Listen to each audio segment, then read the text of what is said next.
Oui, aujourd'hui je passe à l'étape suivante. Si je veux faire court, je vous dirais je vais peindre. Mais il vaut mieux dire apprêter. C'est quoi apprêter un mur? C'est simplement passer une couche de fond qui va bloquer les pores du placoplâtre dans ce cas et durcir cette surface et la rendre moins poreuse. C'est exactement pareil sur un mur de plâtre traditionnel d'ailleurs. L'après n'est pas moins cher que la finition et d'ailleurs il vaut mieux mettre le prix sur un produit de qualité dès le départ. Voilà, c'est parti pour la finition. Première couche.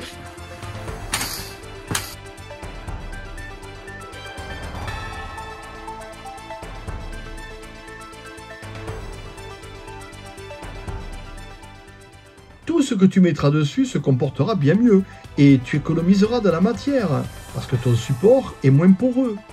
Et le jour où tu seras amené à lessiver tes murs, tu n'atteindras pas le papier qui risque de pelucher dans le cas du placoplâtre.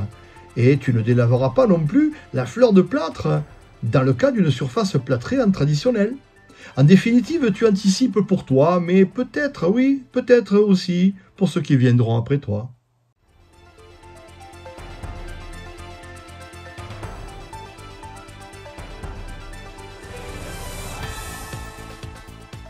Cette manœuvre permet de mettre en évidence tous les petits défauts, les trous, les bosses, la planimétrie, le joint calicot mal collé, que sais-je encore. Une fois repéré, et après séchage de cette première couche d'après, il te sera possible de revenir avec un enduit fin pour rectifier tous ces défauts.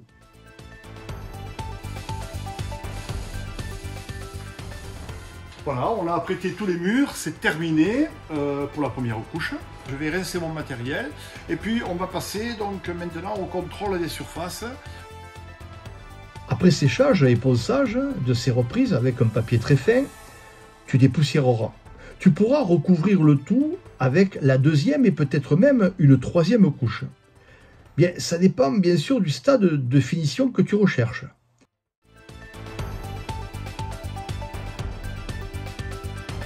Dans mon cas, tu le sais, c'est un atelier, mais ça n'excuse rien. Donc, je vais aller le plus loin possible, sans pour autant y passer ma vie.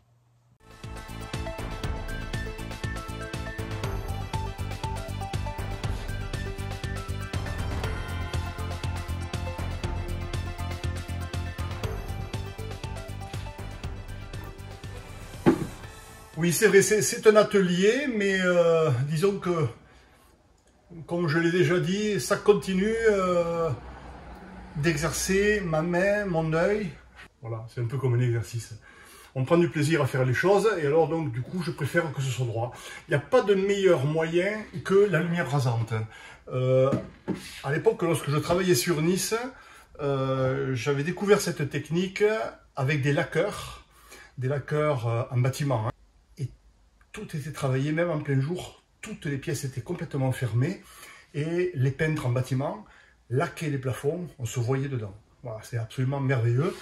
Ça, c'est une époque révolue, c'est vrai. Maintenant, on tire des plafonds, on a un joint tous les 2,50 m sur les plafonds tendus d'une marque que je ne citerai pas. Et nous, on fait des plafonds tendus qui n'ont pas de joints centraux, si ce n'est tous les 5 mètres. Alors avant de trouver des pièces qui font 5 mètres d'un seul tenant sur la largeur, il n'y en a pas beaucoup.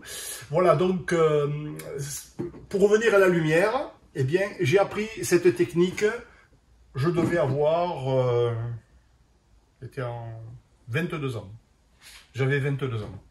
Voilà, donc j'ai travaillé pour des gros agenceurs. Et sur Nice, on faisait des magasins extrêmement luxueux. Voilà, mais c'est une forme de transfert parce que cette qualité, cet œil qui est affûté, eh bien, sur le bâtiment, eh bien, voilà, on contrôle. Alors, ça reste un atelier, évidemment. Puis ce mur, je ne sais pas encore comment je vais le terminer. Mais quand même, j'aime bien que ce soit plat. Voilà. Allez, je continue.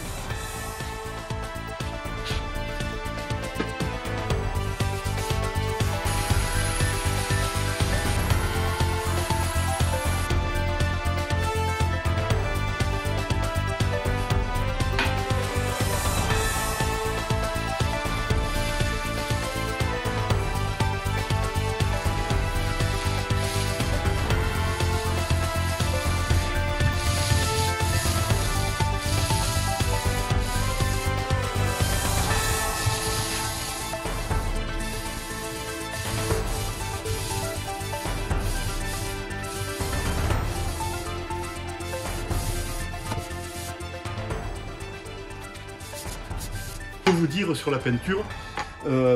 Deux petites règles. Là, je suis en train de passer la dernière couche de finition. Il faut travailler avec un rouleau léger, hein, le charger, le décharger dans le camion et travailler avec un rouleau léger et travailler les amincis. Ça veut dire que quand on fait des recouvrements de bandes, eh bien, on le voit visuellement grâce à la lumière rasante, les recouvrements de rouleau. La lumière me permet de ne rater aucun lait, hein, aucun coup de rouleau, je veux dire, et d'avancer et de ne pas faire de manque. Autre chose, quand on passe le rouleau, on a tendance à toujours le passer de la même façon, et vous me voyez de temps en temps, tac, je le retourne, et crac, et comme ça, vous uniformisez l'usure du rouleau. Parce que c'est vrai que on fait durer le matériel parce qu'on l'entretient, mais il s'use. À un moment donné, on se dit, mais à quel moment qu'on doit le changer? Parce que finalement, il y a des rouleaux qui sont très vieux et qui continuent de fonctionner. On les utilise à des choses moins importantes, moins précises. Mais à un moment donné, pour avoir une belle uniformité d'application, il faut que les poils soient d'égale longueur. Donc, je vous montrerai tout à l'heure comment on arrive à savoir, justement au moment du nettoyage, à quel moment il faut écarter le rouleau. Le rouleau est arrivé à la fin de sa vie et il faut l'écarter. Voilà, donc je continue à faire ça. Rien de plus à dire. C'est un travail plutôt sympathique. Hein. Voilà, cool. Alors voilà, je charge. Là, je me suis arrêté pour discuter. Je recommence au milieu. J'étale ma peinture. Je travaille souple. Voilà. Le fait d'être à la perche, eh bien, ça te permet de voir ce que tu fais d'un peu loin, on a du recul. Voilà, et je travaille léger. Là, je viens et je crée ce qu'on appelle un aminci. Hein, voilà. Pour éviter de faire des cordes. Hein, sinon, on va avoir chaque fois des recouvrements et des coups de rouleau. C'est pas joli en lumière rasante. Hein.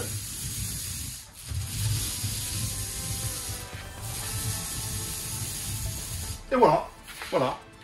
En général, avec une charge rouleau, je fais une bande et demie, pas plus. Parce qu'après, on prélève la matière et on amincit la couche de peinture. Donc il faut travailler un rouleau chargé, une bande et demie, pas plus.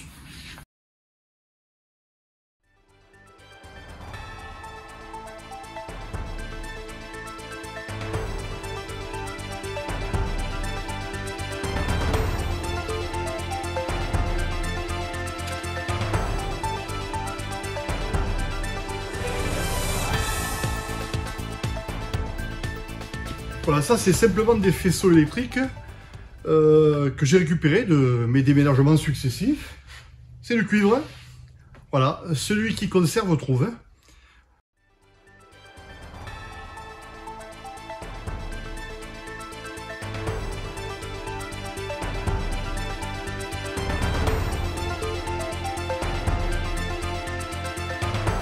Je ne fais pas une attache très costaud.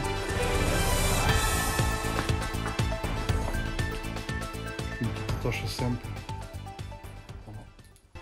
Parce qu'en plus les gaines c'est du 25. Là j'avais commencé avec du 25, c'est du gros.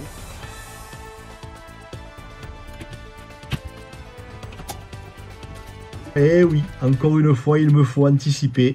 Et c'est tellement plus simple à ce stade des opérations. Même si je sais dès à présent, oui, je sais dès à présent que je n'utiliserai pas ces lignes, mais je les installe malgré tout.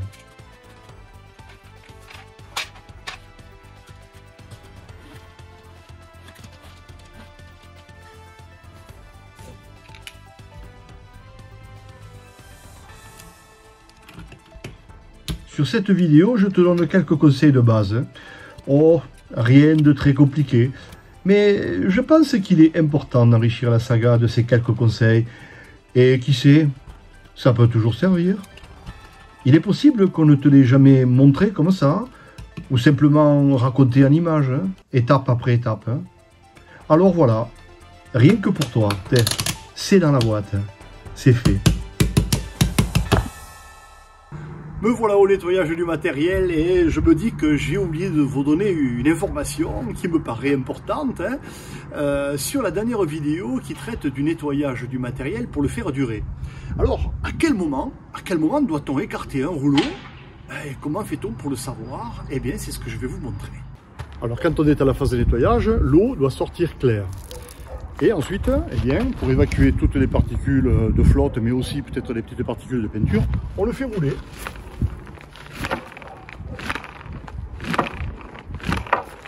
Et avec la force centrifuge, eh bien, on évacue tout ce qui peut rester au fond du poêle. Ça, c'est un rouleau qui est neuf. Voilà, je viens de le sortir de son emballage. Il est neuf, donc il peut commencer à travailler. Et maintenant, je vous montre un rouleau qui a déjà travaillé. Alors, c'est une autre marque, mais je vous montre la différence.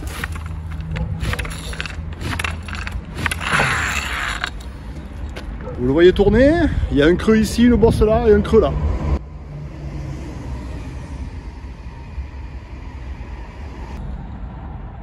En le faisant tourner, on se rend compte qu'il a quand même bossé.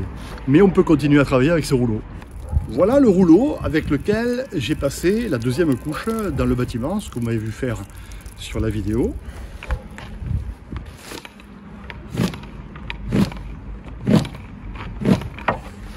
Ce matériel est rincé, bien sûr, il est propre, mais là on voit qu'il y a beaucoup moins de poils. Et chaque fois, le rouleau se décharge ici en poil parce que c'est la partie la plus dure. Et encore une fois, on a une bosse là, un creux ici, un creux ici. À chaque fois qu'on retourne sur l'application, ben, le rouleau il s'use en général des deux côtés. Et on ne travaille plus avec 18 cm, mais des fois avec 10, enfin avec 15, et puis plus ça va, plus on diminue. Et on le voit à l'application, eh bien, votre peinture n'est pas régulièrement étalée sur le support. Mais c'est quand même un rouleau qui peut continuer à travailler. Voilà, celui-là, il va travailler peut-être encore quelques heures, et ensuite il faudra l'écarter. Je vous montre maintenant un rouleau qu'il faut écarter.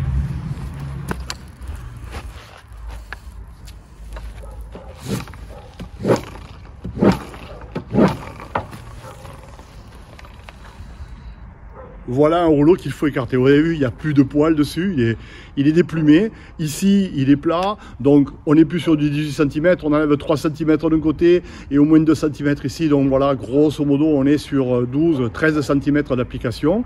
Et c'est un rouleau qui va faire des cordes. Quand on va appliquer la peinture, on va avoir des surcharges, des recouvrements qui ne seront pas jolis. Et on n'entendra plus le rouleau chanter sur le support. Il faut entendre le rouleau déposer la matière, l'étaler et la recharger, la décharger sur le mur. Quand vous n'entendez plus le rouleau chanter, on prend, on décroche et c'est la fin. Il faut le jeter. Voilà, je tenais à vous dire ça.